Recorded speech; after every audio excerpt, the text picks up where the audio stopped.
Continuer avec une table ronde, allez, une table carrée, mais vous comprenez, avec 4 membres du jury qui mettront en perspective le tribunal et leur propre lutte pour la justice et la paix durant les années. Et donc, je vais présenter the 4 members of the jury. Native American activist, author, teacher, lecturer, and longtime leader of the American Indian movement, Dennis Banks. Il est là, il viendra.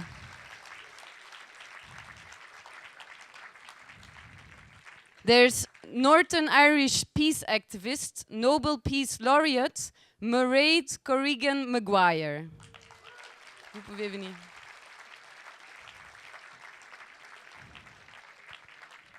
Tous sont déjà présentés en fait, mais je le fais encore. Former member of the US Congress, 2008 Green Party presidential candidate Cynthia McKinney.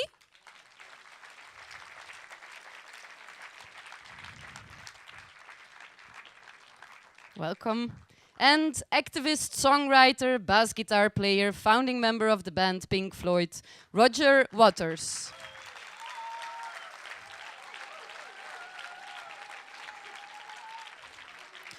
Modéré par Benoît Fett.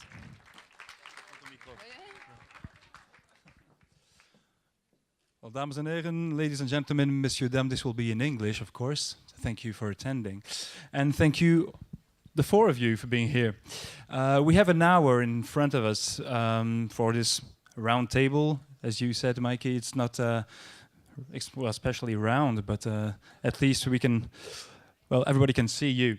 I have 3 basic questions to ask you, and I propose that you answer the questions all in a row, and I will probably start with you. Sorry for the ladies.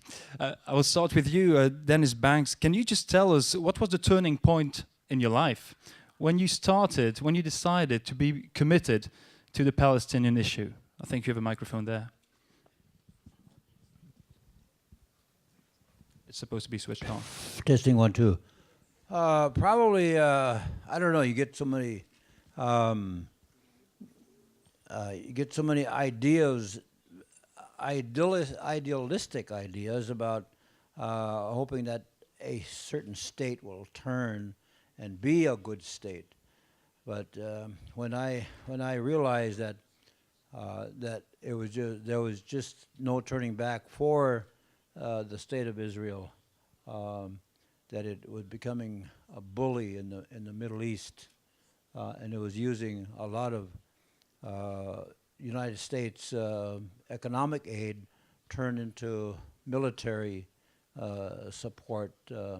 When I saw that even years ago, even on a reservation, I'm looking at the news. I have no interest in the Middle East, and I keep seeing repetition stories about the use of force, the use of tanks and military equipment to bully people around, and that's when I decided. It might have been like 20, 25, 30 years ago, but I was during the 50s. I was in the military. And we supplied Israel with a lot of military aid in the 1950s, and then of course them becoming a state. But long before they became a state, they were receiving military assistance because I was part of the supplying it to them. So, but in the beginning, when they became a state. You were on their side, but slowly and surely the violations began to happen.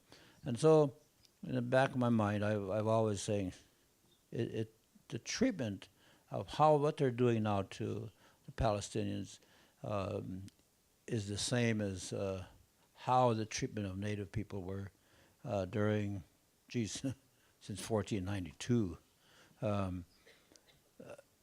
And it's still there. So I had to see, I equate what's going on against Native people even today by the U.S. government, is the same. I mean, the pattern is there. Like the U.S. has like created some sort of a blueprint and how to control a region, how to control people, how to destroy a people, how to destroy their language, how to destroy their spirit.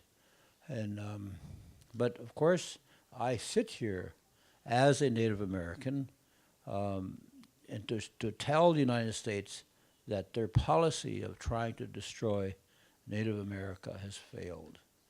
So, I mean, I stand here today. I am Anishinaabe. And, you know, I was telling the panel this morning, I raised the colors of the Anishinaabe people. I don't raise the colors of any other state. In my state, the Anishinaabe country. So, and I raise it proudly. So. And how do you specifically relate your fight, your struggle for the Native Americans, for the Native Americans? How do you relate this struggle to the struggle in Palestine and to the Palestine people? Is there a direct link between those two? Well, I think the term apartheid is a very strong word. But it in American in Indian country rather, it's the same application of what they're doing to the Palestinians as they're still doing to us. I mean, we still have to fight for water rights. We still have to fight for the rights to you know, it was 1968 when, ironically, not 1968, but when Nixon was in power, that he has signed the Native American religious the right to determine our own destiny. That was it there, the Self-Determination Act, and on the other hand, I could see what the U.S. was doing to other nations. When you deny people a right to determine their own destiny, to determine their own religious beliefs, spiritual beliefs, when you deny them the right to even going out fishing in their own lands, in the only part of the sea that they have, when you control them and just bulldoze their homes, that is apartheid, and that is what, to me, Israel is the new South Africa. Or maybe it always was so. Yes, I equate the struggle that I have with the Palestinians. I tell people I am Palestinian. That's who I am. So. Thank you. Mairead Maguire, you've been strongly committed to the Northern Ireland peace process. What was the turning point in your life when you decided not to change to support another struggle? Because of course you're still committed to the Northern Irish peace process, but how can you explain that you wanted to be committed to another cause, and especially to the Palestinian one? Well, good evening, everyone, and it's really lovely to be here with you all. A great privilege to be with the activists, and thank you very much for your question. I believe passionately in peace, and I believe that every problem has a solution. And I think that what you need is to have the will to solve the problem. And in Northern Ireland, when we were in the midst of violent conflict, people came out believing that we can't go on living like this anymore. We have to find another way to solve our problems. We used the way of non-violence and the way of respect for each other and solving it in a peaceful way. And that brought about our peace. Now, we don't have total peace. We have to build the trust. We have to build proper, vibrant democracy. We have a lot of problems. But we have come a long way when people didn't believe that the Irish problem would ever be solved. We said it can't be. And I kind of had that attitude about Israel and Palestine. You see, I think this country is so pivotal to what's going on in the rest of the world. Palestine is a key to solving a lot of problems in the Middle East. And it's paramount that we put our energy into solving the Palestinian crisis. Because if we don't, then the future looks very black. Because with the wars that are going on, the conflicts going on, the anger, the pain that's going on there, it could spiral into a third world war. And Israel has nuclear weapons. And we know we never turn that back. So it's more than just the Palestinian question for the right to self-determination, as everybody has a right. The Palestinian question for the right to human rights and human dignity. It's everybody's right to have that. That goes without saying. But we have to realize how urgent it is. And peace is urgent. Palestinian peace is urgent. It can't wait for another tribunal. It can't wait for another inquiry. It can't wait. It is urgent. So when I first went to Palestine and Israel, at the invitation of my very good friend, a rabbi, I went to a military court in the occupied territories. And I sat there listening to a military judge condemn young Palestinian males and give long sentences to them for hardly any evidence of any crime, like stoning or carrying papers. And I was so incensed at this dual kind of alleged justice. There's justice for the Jewish people, and there's injustice for the Arab people. So there is an apartheid system operating on every single level inside Israel against the Palestinian people. I then went to stand in a Palestinian home that had been demolished. And the family left homeless. And with the Rabbis for Human Rights and against the demolition of Palestinian homes, realized that thousands of Palestinians are put out. So the Nakba in 1945, when over 400 Palestinian villages were destroyed, is happening today in Palestine to the Palestinian people. They're being put off their land. And when you add all that together, it is a form of sociocide. It is a form of destroying hope and basic things that a person deserves. So I came out of that situation. I went on the boat with Cynthia. We went on the Free Gaza boat together. We went to prison together. and after we came out of Gaza, shortly after that, Israel bombed Gaza. A war crime. Crimes against humanity in anybody's book. There is no doubt about that. So coming out of those experiences, and we can't go back into Israel. We've been 3 times deported. But, I mean, what is that to the fact that 7 million Palestinians can't go back to their country? So I think we passionately need to say, call it as it is, Israel is an apartheid state. It is a shame on the whole of the international community that they have not been helped by the international community and by our alleged political leaders in getting their basic right to self-determination. You can keep it. Take the microphone,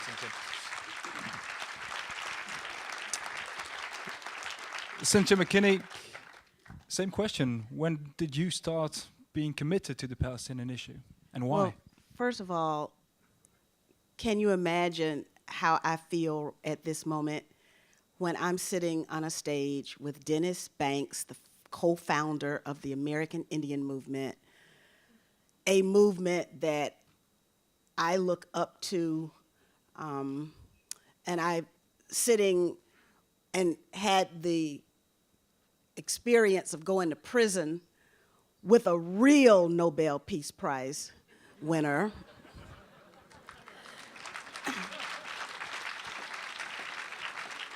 And then a musician of international renown. I'm just blown away myself. I am a child of the South. I am a proud Southerner who, how can I say, who is a child of the civil rights movement. And I took the time to write 3 sayings down from Dr. Martin Luther King Jr. And one of them is, there comes a time when silence is betrayal. Another one of Dr. King's sayings was, injustice anywhere is a threat to justice everywhere. And then another one of Dr. King's sayings is, we're not surprised by the rancor of our opposition so much as the silence of our friends. So when I think about these 3 statements of Dr. Martin Luther King Jr. and my own roots reach deep into the southern part of the United States, the civil rights movement. I am from the state of Georgia, where Dr. Martin Luther King Jr. was born and raised and lived. And so these words actually mean something to me. They meant something to me. Dr. Martin Luther King Jr.'s struggle meant something to me. The civil rights movement meant something to me.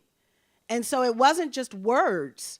It was how can I, as a Black person in the United States, strive for my own freedom and my own dignity and have my identity recognized?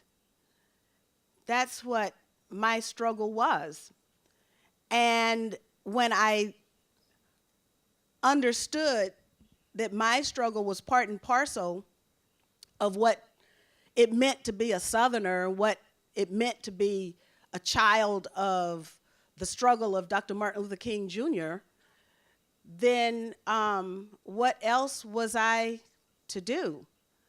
When in the United States Congress, this is the way I got it started, and I'm going to be very brief, but I want to tell the story, because I was in the Congress and I'm running to make this vote, and I look up on the board and it's like 400 green and nothing red. So I just pressed my green button without realizing what I was voting for. As it turns out, the bill that was being voted on was to make Jerusalem the capital city of Israel. And that night, I watched on the news as a 78-year-old person was throwing rocks, throwing stones at the U.S. consulate and had a heart attack and died. So I took personal responsibility, and I said, I will never cast a vote again without knowing what I'm voting for. I will never cast a vote where I've not read the legislation on which I'm voting. Something really simple, but it happens all the time. And the rest, of course, is history, because I watched as Janine happened, and I watched and I watched and I watched, and then I became dedicated to accepting my personal responsibility and not watching any longer, and I became an activist, and that's what I am now.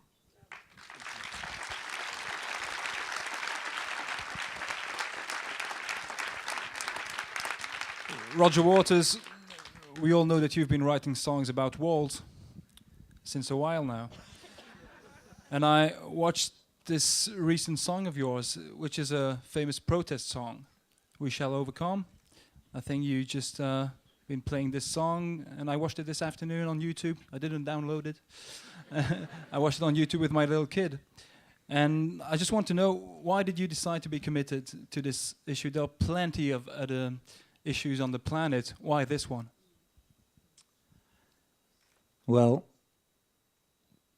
we're all, in one way or another, slaves to the geography and lineage of our birth. It's interesting being here with these three guys, and we find ourselves together now committed to this particular cause. And I've met many interesting people since I've been involved with the Russell Tribunal, for which I'm immensely grateful. But to answer your question, I was just minding my own business, you know, making a decent living, trucking around the world, doing gigs, licking my wounds, whatever, being self-interested. And in 2006, I accepted to do a gig in Tel Aviv, in Israel, and I was inundated. So I'm happy to say that they were already organized out there. My now good friend Omar Bugoti started sending me emails saying, "What are you doing? You can't do this." And he forwarded me then emails from literally thousands of people from all over the Middle East and all over North Africa, from Algeria and Morocco and whatever, saying, "We think for this reason and that reason and the other reason that it would be a good idea if you didn't do this gig in this football stadium in Tel Aviv." And so because of my great good fortune of my lineage and geography of birth, there was a little bit of my brain left that caused me to take note of these foreign voices from these people in foreign lands from the other side of the walls that we're speaking about. So I started to question it, and to cut a long story short, eventually we cancelled that show. But in an act of compromise, Omar and his friends agreed that I might do a gig in a peace village halfway between Jerusalem and Tel Aviv called Neve Shalom, or Awahat. I can't remember its name in Arab, but I apologize. Where they grow chickpeas, and so I did a gig there, and it was sort of beautiful, and it was very well run, and it was very efficient, and there were very long queues of traffic, and I made an impassioned plea at the end of the thing. But what there wasn't at that gig was a single Palestinian or Arab, because they weren't allowed to travel on the roads or to come to the show or see any of it. And it was in that moment that I understood that I was actually performing in a state that was governed by an apartheid government with the rules of apartheid. So I left there with not very mixed feelings. I went back as a guest of OCHA a year later and traveled extensively in the West Bank, and I then became involved in an initiative to help rebuild a cinema in Jenin. So I went up and visited the refugee camp up there and talked to lots of people and blah, blah, blah, blah, blah. And I was saying I've done lots of interviews today downstairs, and I find myself saying to the people interviewing me, "Have you been there?" And they go, "No." I go, "Well, you cannot believe the experience of actually visiting that barrier, seeing that wall, speaking to those people, being treated with that extraordinary mindless disdain by those presumably perfectly nice young Israeli men and women dressed in khaki who man the checkpoints. Until you've actually observed it and felt it with your skin and bone and your own presence and flesh, you cannot understand how inhuman the situation is there.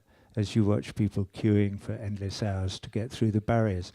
So, pondering this for not very long, I agreed with Omar that I would join the BDS movement, that I would certainly not go and play in Israel until such time as the government of Israel not just moves toward, but is prepared to abide by the ordinary laws of human justice and the international courts of justice, until they stop building settlements, remove the wall, and so on and so forth, none of which things they seem inclined to do in the slightest, which is why we are here, and presumably why you are here, and why Pierre and all these wonderful people who've invited me to be part of this team are following so passionately in the footsteps of Bertrand Russell, the great English philosopher, who started these tribunals in the face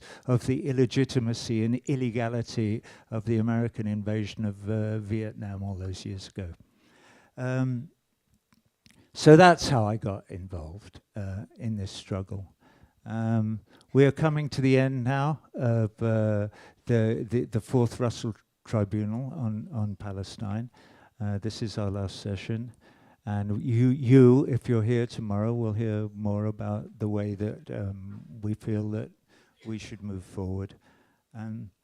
But I would just like to say that it's been an enormous privilege to meet with these big hearts and big minds of these people on this jury, and to say that we should never forget that we are only separated by accidents of geography and lineage, and that we are all human beings under the skin, and that is what keeps us dedicated to the idea that every human being on earth should have recourse to the law.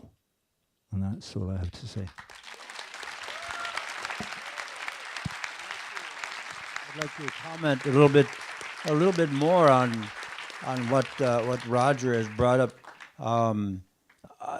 Going through all the evidence that in the last 4 years about the information about apartheid, is that the complicity of other states that provide Israel with backup support, but not only sister states, but corporations that are all involved in this huge conglomerate of sin, of here's the target, and here's how we're going to destroy that target. And we're not even going to lift a bomb. We're not going to shoot a bullet in that direction at all. We're going to have all these, the state of Israel do it for us. So I also want to mention the admiration work that I've had for Angela Davis all these years, to be up here, sitting in the back rooms and working on all these, trying to arrive at solutions. I see her typing away all the time, and she's been my inspiration. She's younger than I am, but she is still my hero. So.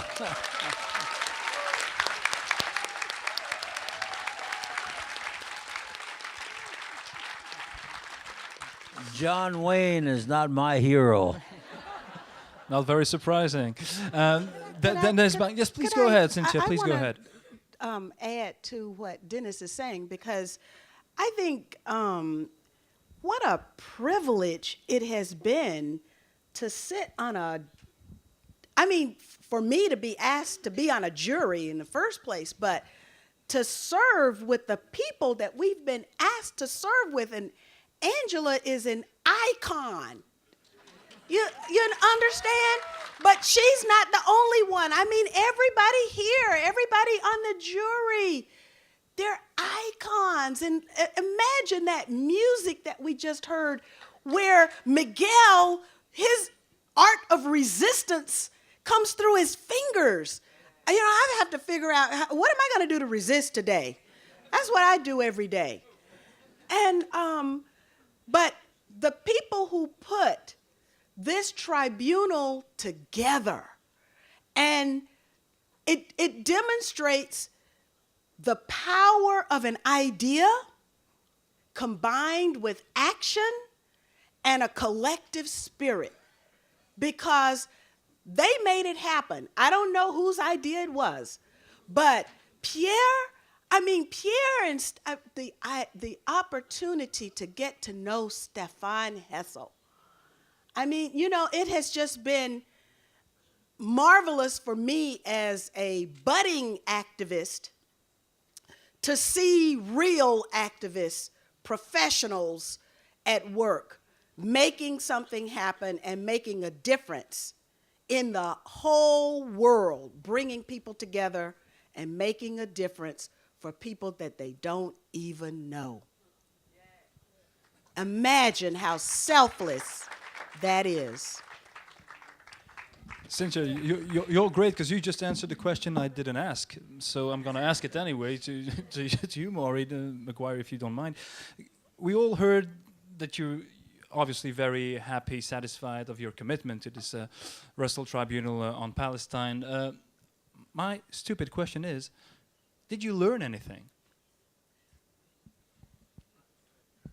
Yes, we learned that there is a great deal of work going on around the world by many, many people trying to tell the narrative of the Palestinian people and solidarity. We learned that, which is so important.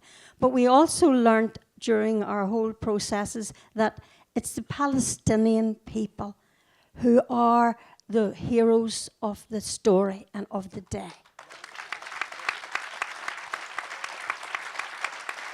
The Palestinian people, and I've gone often in to meet the non-violent movement of Palestine, and I have been extraordinarily moved and inspired and given hope in little villages like Berlin and Ramallah, and throughout Palestine, they have a non-violent movement. So this image that somehow Palestinians are all violent is again propaganda and nonsense. And the best way in which we can support the Palestinians, who after all, in the final analysis, have to make and learn to live in justice alongside the Israelis and the Jews. You see, we can't make peace. It's like Northern Ireland. They have got to come together based on international law, based on human rights, based on justice. They have got to come together to solve the problem. And until Israel, and that's where the blockage is, you see, the Israeli government doesn't want peace. The Israeli government has chosen land. The Israeli government has a mindset that says, and they're not the only ones in the world, we're in a world where the mindset is militarism and paramilitarism and security, moving people's civil liberties away, solve human problems. They don't. They multiply them. So until the mindset by the Israeli government changes, where they choose peace, seriously choose peace, where they acknowledge, as we had to do in Northern Ireland, there will not be a military or a paramilitary solution to the conflict in Israel and Palestine. It has to be done through dialogue, through negotiation, through talking to each other. And one of the key things, you see, Obama's going to Israel, as we all know. Mr. Obama could be a real friend to the Israelis. He could say to them, look, you can't go on like this. You're leading not only the Middle East, but the whole world into war. You cannot go on like this. Uphold your international laws. End the occupation. We all know the steps. And if you don't do it, we're taking the money off you. Obama has the power to do that. This Obama has the power. And when people are in conflict, like we were in Northern Ireland, sometimes they need outside friends to come in and tell them the truth. And that's what Obama could do. Now, Will Obama do that? Well, maybe yes. Maybe yes. Let's look for the stars.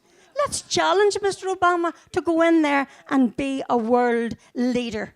That he started out and he was first voted in by the Americans and we supported him because he said we can do it. What is he doing? If he doesn't do it, what is the UN doing? The UN has a responsibility to protect the people of the world from war and to uphold human rights and international law, and it's not doing that. So let Ban Ki-moon start a serious process with the Palestinians and tell them we're not taking this anymore.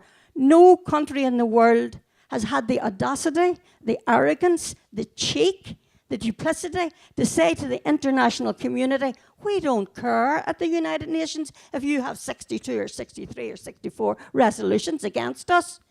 We are not going to do it anyway. What country would get away with that? Israel is undermining the entire international and human rights movement. It is completely undermining our legal systems everywhere because it just goes to war. So, and does what it wants. Nobody will ever challenge me because I'll threaten them with being anti-Semitic. How long have we heard that?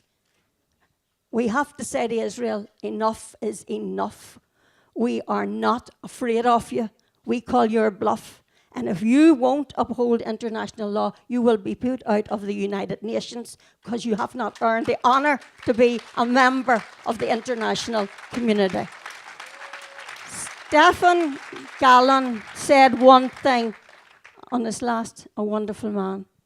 And I remember when he spoke to the international media in New York. And the media have let us down. The media have sold us out. Some media, courageously, are good, but the vast majority of the media are telling the Israeli story and ignoring the real suffering of the Palestinian people. We have to tell the media, you know, you have children too who are going to live in this world. So start telling the truth if you want to give them a future or if you don't want them to end up in a war. The media have a stake in this issue. Stephen Gallen said to the media, and I suppose he said to us all, be brave.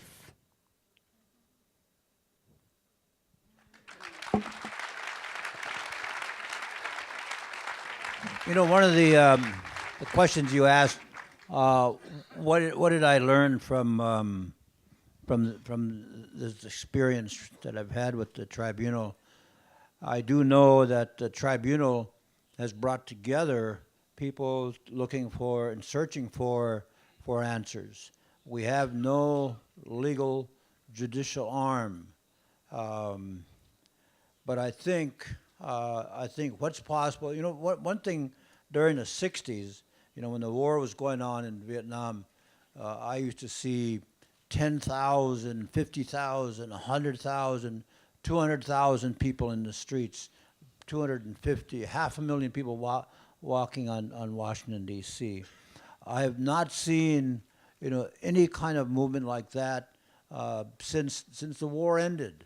You know, we've had a few guys, you know, few marches here and there, but I would like to see, you know, that we have information now that could springboard all across this country, and we should have some sort of a we should be walking these streets and walking looking for some sort of action with other people. There's no young movement. You know, we might be losing a whole generation, maybe 2 generations to the internet and to the texting and to doing that at home. So, you know, the internet is a great tool, but we still got to start getting out on that street and start walking and start marching, and, you know, to Washington D.C. again. And we saw. I mean, I was amongst those people that went to Washington to vote for. I've only voted twice in this country. well, what, 3 times now? Twice for Obama, once for John F. Kennedy.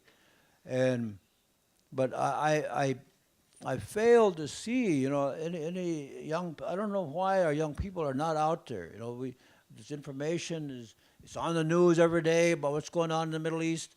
I think right now we've got to push. My job then is to get this information out to Indian country, and I'm going to do that. There's a lot of Indian newspapers out there, and there's a lot of people that come begging to us for support.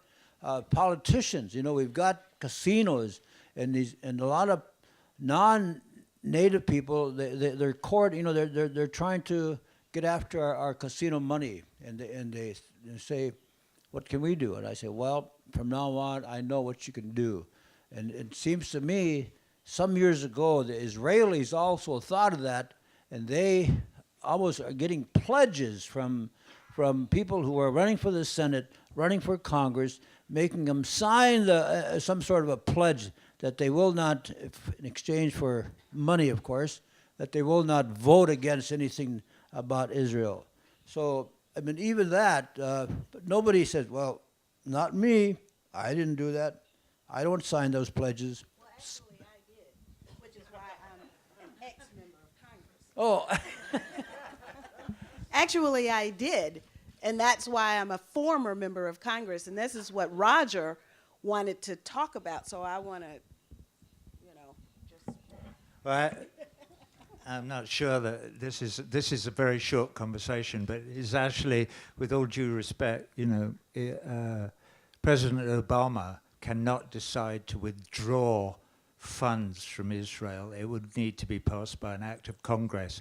And so the legislature in North America means it's kind of ingrained in the political system there, that there has to be a general consensus if you want to remove funding from a rogue state like Israel. And the way that the decisions are made is very mysterious to the rest of us. So one of the things in North America where I live is that nobody really quite knows why this dogged, unthinking, apparently, support for this rogue apartheid state continues and will continue until maybe the ripples and waves from evenings like this spread to the point where questions start to be asked about things like that. But can I answer the question, which was, what have I learned? I remember now what I've learned. And the first thing is somewhat flippant, but means a lot to me. So when I turned up that fateful afternoon, or morning, quite early morning for me, in October last year, and sat down with all these people, good people in the room, I was moved to say, you're going to have to lead me by the hand here because I've never been to a meeting before. So now I have been to a number of meetings, and I understand that they're very hard work, but they're extremely important because they're exactly about what we're talking about, which is the rule of law and the understanding of the fine print of how other people feel. And so that's something that I've absolutely learned. Also, in New York, a man came up to me when I was sitting in the audience, and he was a defense attorney from Guantanamo. He was a lieutenant colonel in the United States Army, and he's no longer in the army now, but he's still an activist. He was then, and he still is now. And he told me a number of months ago that this is absolutely, by the way, it's not really germane to this conversation at all, but I quite like it as an anecdote, that the reason that the United States of America sent troops into Vietnam was because the Joint Chiefs of Staff decided that that was how they could get the budget for the armed forces increased, in whatever year that was. And apparently there are 4 or 5 surviving members of the Joint Chiefs who've all vouched for the veracity of that statement, which is pretty incredible. So those 60,000 Americans who were killed in Vietnam were slaughtered on the altar of appropriation in an arms committee somewhere in Congress. So I learned that. What else did I learn?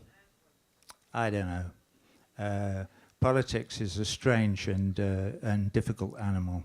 And so that's why activism of this sort is so important, because I described ripples earlier. It may well be that this is the only way that we have of spreading the possibility for more law, more freedom, more justice, more happiness, more liberty for more people all over this small globe, because the paths through the corridors of the political process are too hard. So this is the way that we have to go. I would like to respectfully disagree that the corridors of power are too difficult for the people to navigate. What I would like to say is that the people are not navigating those corridors of power and are leaving the practice of politics to the people who have proven themselves to be the misleadership class, because they are misleading all of us down the wrong path. And now, what would it take? I wish that I were in the United States Senate today, because I would use the prerogatives of a U.S. senator to hold up the budget. There is so much that we can do if we participate analytically and critically. So in 2008, I didn't vote for Obama, I voted for myself. Because I was running. And so I know, but so we have got to have, I'm outside of the Congress, not by my own volition, but by the volition of people who don't like the idea of a member of Congress actually reading the bills and saying, oh no, I disagree with that, I have to vote no. And so they got rid of me not one time, but 2 times. And then they redistricted Dennis Kucinich out, and they redistricted Ron Paul out. And so how long before we have a people's peace lobby to counter the war lobby that has ample representation in both the Democratic and Republican parties? That's what we have to figure out. And the only way we can actually implement this is by changing our behavior, like I changed my behavior. I accepted personal responsibility for the votes that I cast on behalf of the 650,000 people and the people of the United States that I represented. So now, if we imagine if we had 1 million voters in the United States who would accept personal responsibility and say, I am not gonna go with a war criminal. I am not gonna vote for anyone who votes for war. Imagine the profound changes that we could have politically if we just change our minds. And don't believe what the media say about, well, you know, if you don't vote for the blue candidate, you're gonna get the red candidate. But can you imagine that we are now seeing the military occupation and decimation of an entire continent, I'm talking about Africa now, as well as all of the transgressions that we are talking about here with respect to Palestine and Israel, it's spreading. Because as long as we believe what they tell us, nothing is going to change. So we have to stop believing what they tell us and then act independently. And once we act independently, like I say, I get up every morning and I say, well, now what can I do to resist today? This is the last thing I'll say. Mario Savio said, there comes a time when the machine becomes so odious that you can't take part. You can't even passively take part. And you have to put your entire bodies against the gears and the levers and the wheels of the machine, and you have to say to the owners, either you stop it or I'm gonna stop it. So I figure out every day how I can be a little grain of sand that's gonna put, those gears out of whack. And imagine if we all did that, just the people in this room. Imagine.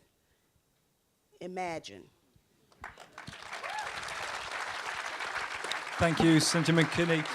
I'm afraid we just have 5 minutes left, so I will give a minute to each one of you to answer this last question, and let's try to end with a bit of hope.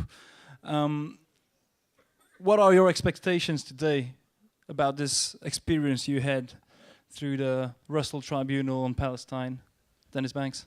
Well, I'm going to start raising the flag of Palestine over my land, and along with the Anishinaabe flag. And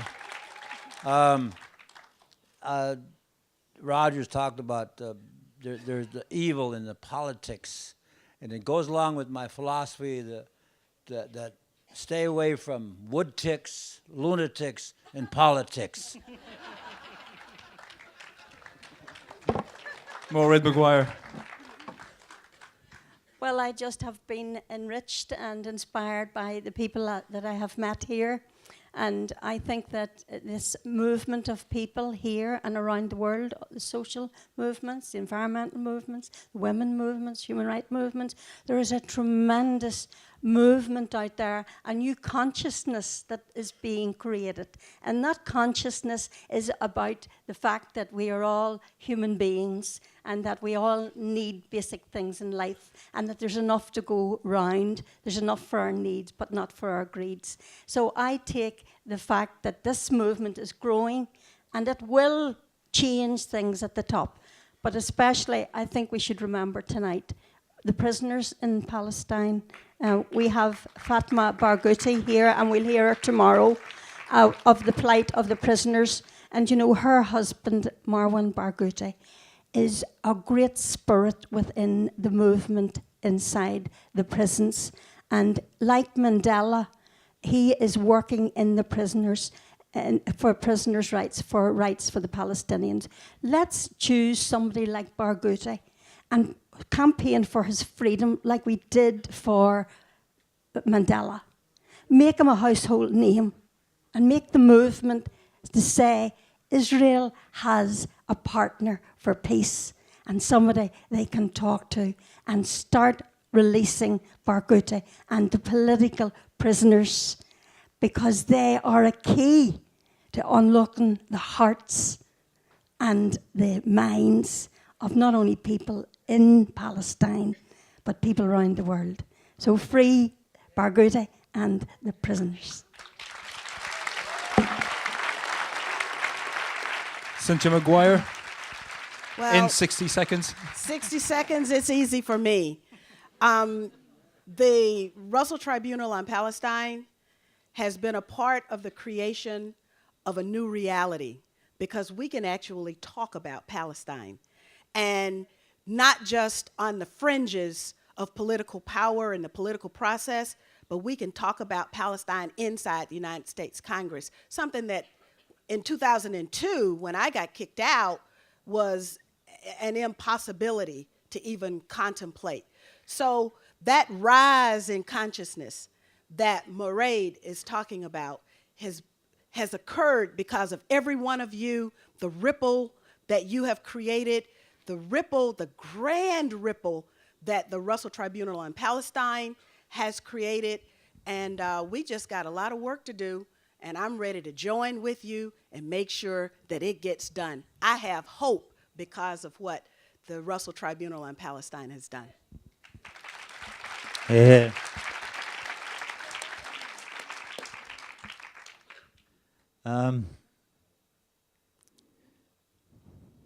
There's a verse of a song that I've been working on that has nothing to do with any of this, but I feel it bubbling up inside me, so I'm going to repeat it now. If I were a drone patrolling foreign skies with my electronic eye for guidance and the element of surprise, I would be afraid to find someone home, maybe a woman at a stove, baking bread or making rice or just boiling down some bones, if I were a drone.